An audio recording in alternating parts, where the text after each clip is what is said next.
Obbolesso asii Bangali jeegaa teestaan si wala waluudha hojiin jabaata.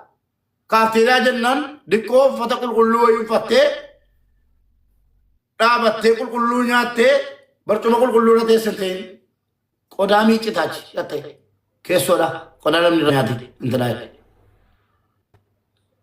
birrii ergeedha Ahmad wallaahi nan ergash na tokkottu jennaan maa qoccoo kee teessee nyaati qixxaa kee amma dhufte Finfinnee teessee birrii 8,000 9,000 20,000 fixxu akka waan sittin fakkaatin namni footoo kee ergaa jiru wallaahi qananiidhaa dhufaan jirtan nam tokko biyya namaa deemaa diqqoo Saudi dhaquun lammii Saudi sin godhu Dubaay inni fuun lammii dhaqu wallaahi billaahi hin laffaataa miti keessattuu Dubaayitti immoo hin laffaataa miti hin laffaataa utuu kootii biyya namaan naxxan warra dhufan wanni jirri sinitti man dhugaa ni jirri bu'aa sinitti man suni biyyi namaa dhiiraaf keessattuu hin taatu kunuu akkasitti rafiitiin qabnu hojii akkana dhaabataa oolluudha miilli nuyi ta'e inni ijoolleen jettu dhugaadha ana sitti maara dallaalaan waan naan sitti maaraa kun mise wallaahi hin jabaata akka waan mee ufanii ciisanii birriin jaraa kafalamu shinti beetii galtee daqiiqaa bulan geenyaan arbaaba ka jedhamu jira alaafiin dhufee barreessituutu maqaa silaa rifatteechi shinti beetii irraa olu taatee girgiddaa dhiyaatu nama geessee jira barreessitti akka waan cabsamaa yeroo jira sirratti tuma sirra fachiise jira hundinuu daqiiqa booliin daqiiqaadhaanii boolii fixuun hin jiru yoo booliin kee danuu ta'e daqiiqaa 5 boolaatee kaatee ammas takka turte saatii lamaan booda daqiiqaa 5 dhattee boolaata boolii si jaara kanaaf akka waa qananii wayitti deemaa hartanu ha jettanii hintanaan jedhin Dubaay eeyyeen biyya keessatti namni haqaan hojjennaan jijjiiramudha yoo haqqiin keenya jijjiirraan hin jiru Dubaay biyya namni keessatti hojjete jijjiiramudha dhiiris ta'ee dubartiin namni 50 gadiin dalagu hin jiru 50 immoo baqiidha kanaafu warri birriitti kafalattaniirtan waan bor galatoomi dhugaa dhiifama si cinqini naan jedhi dhiifama kee boddoo birrii kafalattee miti us jedhii taa'e kanumati hin beekne dhufee heloo wiizaan keessan baheera birrii koofte naa galchaa tikkeettiin kutasiin jedhu argita eegi galii waatsaappii ilaali garuu maalirraan keessa eessa keessa maal sin jechuu koo barbaadde wiizaan xalabame anuun beeku waan inni itti jiru mukatti galee jira ta'ee paaspoortii kee bishaanitti galee hin beeku ergeen taa'aa jira rabbiif mootummaa biyya kana harka jira kana hubattanii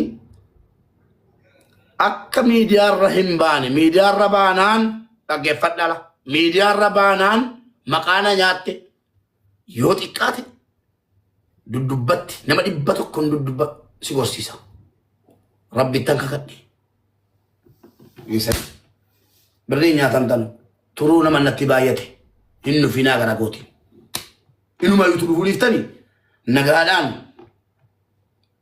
hojjetadha yusuutaan nama tokko nama lama bakka nagaa sila soociidha maleen inooruu sila san asiin naannoo gadde asii 50 namatti kenna 20 namatti kenna 30 isa horee isa jeessin jabeessuu miti bardallaalli gaafa dhafidan anas namni si amana waan ta'eefi baabaan hundi nurra diiniyyuu ati biyya kanatti tu galtee sitti toladhaan jedhedha namoonni tokko maalaan jedhan utuu biyya kanatti galtee ji'a lamatti fooqii Finfinneedhaa bitattaa ji'a lamatti Adaabaadhaa bitattaa ji'a lamatti Jimmaadhaa bitattaa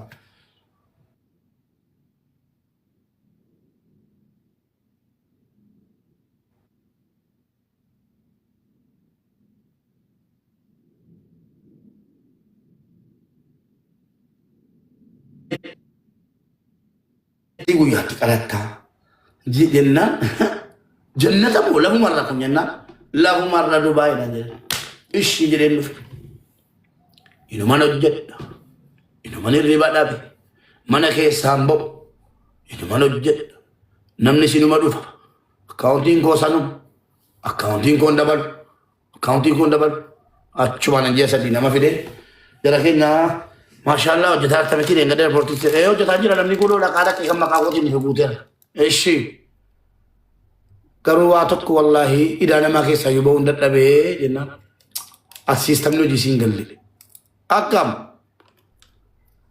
nama kudhan yoo fidame namni kudhan karaarraa dabsama akkamitti akkasi yeroo laalu dhuguma nama kudhan qat gootee fiddaa ati sitti dhalatte wallaggarraa lama fidda shawaarraa lama fidda jimmarraa lama fidda arsiirraa lama fidda kutaa kutaarraa lama fidda nagaadhaan eessaa dhufte eessa jirtu dubaay siitee sittoleera okay annama akkamiiti jetteen tarbii gootaa nama dudubba jalaa dhufu kudhan immoo kuma dhibba afurii shantamaan dubbatte miliyoona afuriif kuma dhibba shan bal gootaa adaamaatti argite mana bitta ammas nama kudhan wayii fidda nagaadhaan tarbii gootaa geessaa jiran geessuu ijoollee mana madaa dubaay nama geessuu wallahi ijoollee mana madaam keessaa kontoraataa hojjetaa jirtu si fiddi mana madaam keessa teessi dubaay fidumu dubaay namni biyya kana dhufee jee tokko taa'e si fida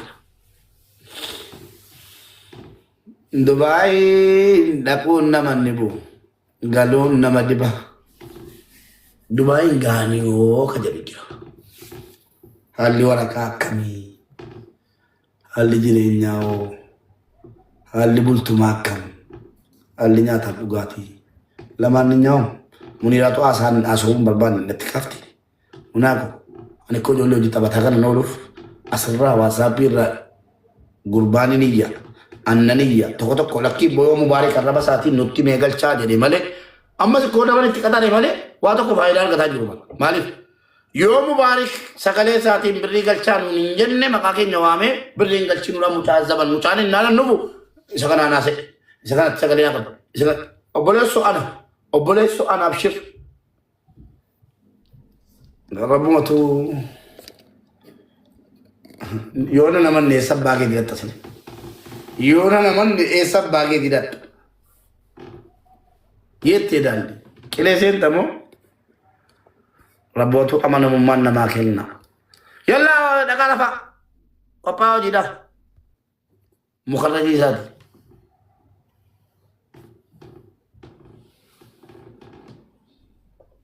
Mubee aniyyuu jechuudha kaleessa moo gadda mana banadhee hojiin fidaa jedhee quxuriin kan ku achi jalaa namni quraanaa qaraatanuu fi namni biyya dugaa dhufuu barbaaddanii jennaan. Ijoolleedhaan fuula namanina tokkoffaa himeera laan wallaahi laasi nama meeqa jechuudha.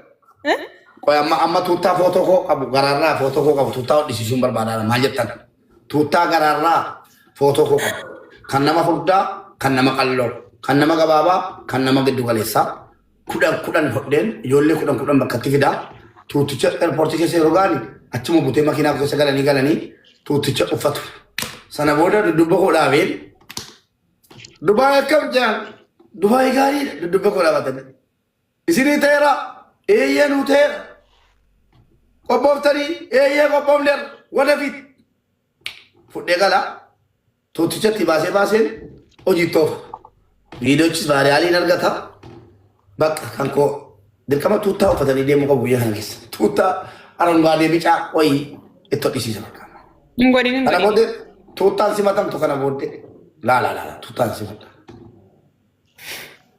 innaan eerpoortii dhaqee yuunan saarfadhaa shamarri mana koo shamarri gara kootiin dhuftu hundi libbistikiin dibattu xutmaajaan kaattu. Maalin kaattu? Xutmaazaa mootummaan jedhan. Shamarran gara kootiin. Sheemiidha kamuu biyya arabaa keessatti arabni immoo duwwaa jaallattu tokko. Egaa isa araba dhageessu ta'e ana dhageessu ta'e isa addaan baafannaqa. Addaan yaana addaan galla. Shamarri tokko xutmaajaa maaliif beektaa? Xutmaajaa diinagdee.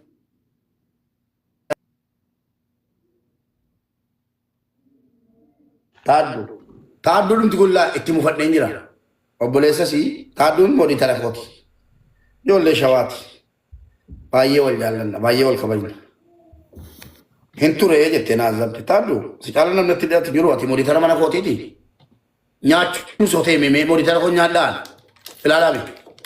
Mooditara kooti bar karaa biraatiin hin deemin obboleessi koo itti irratti kente dabaree eeggataara akkuma isinitti mi'an mooditara koo ta'ee asirratti beekee annaqqii namaan dabarsu dabaree eeggataa jira. Mubee maaliin ture minaamin tuusin jettu eeggadda haw jedhee biizaan ba'e galatoom jette amma immoo tikkeetti eeggataarti. Amma wanti mooditara sirraa kaafamee fi mana kana keessa yeroo kashlabbeen dhufee na arrabsu yeroo kashlabbeen dhufee asii afaan banu nama naaf hojjetu hin dhabe. Guyyaa meeqa si waamessi dhabe taaddu. Guyyaa meeqa taaddu akkas jaalladhu hin beekta akkas si mararfadhu hin beekta baay'ee si jaalladha wallaahi bochoo ko ammas si jaalladha garuu si barbaadeen si dhabe achumaan sirraa fuudhee nama dabarsite. Aangoo sirraa fuudhame ishii aangoo irraa buute malee sin jibbine si jibbuu sin danda'u. Bareedduu goota addunyi. Aangoo si qofarraa miti immoo wallaahi nama 20 fuudhame kaleessa. Ishii taaddu. Ishii bareedduu koo buchoo koo. Seenaa maal ajajamu? Kuulee asiin jijjiiranii quxii jettee barreessaa jirtu. Ani moo?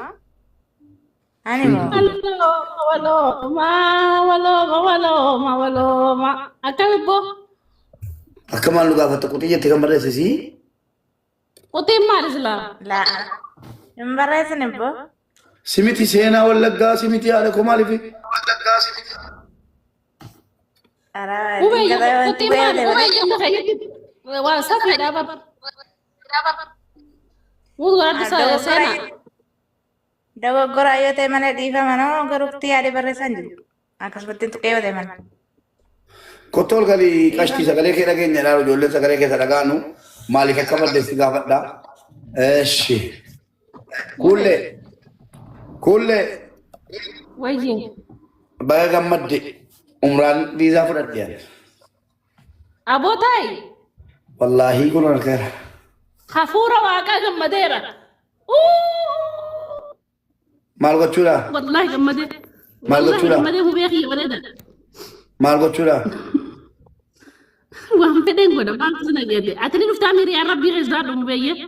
Umraan dhufaa jira ramadaana keessan dhufaa. Dantaa kee taqa ramadaana faana rabbiin ramadaana booda rabbiin hin jiru rabbiin ramadaana dura hin jiru sin jaani adeero. Wallaahi ni dhuftaa ni dhuftaa waan agarsiisnaa waan agarsiisna. Mungkin anaa dhiira mungkin si dhiira. Warra hayroon seenaa biibi. Ya alhamdulillah rabbil alamin.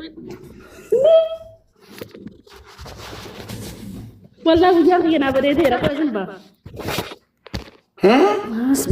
Asbur. Asbur Habibi come to Dubai. Umrah dhufuun koo maaf si gammachiise koy. Mube me wallahi ni dhufananji.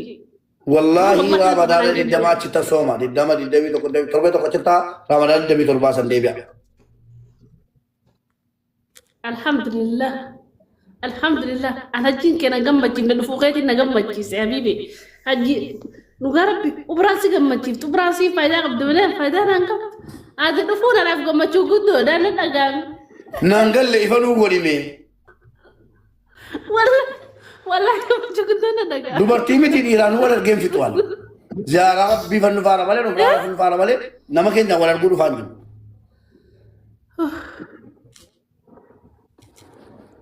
Maal yaadde garuu? Ana argatu mube. Si argaa